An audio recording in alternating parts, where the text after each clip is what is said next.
Kasunod naman ng engkwentro sa Mama Sapano, may 2 hanggang 3 grupo raw na seryosong nagpaplano ng kudeta.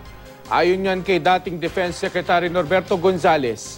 Batay raw ito sa mga natatanggap niyang impormasyon. Tumanggi si Gonzales na sabihin kung sino mga ito, pero posibleng isa sa mga ito ay mga kabarkada umano mismo ni Pangulong Aquino.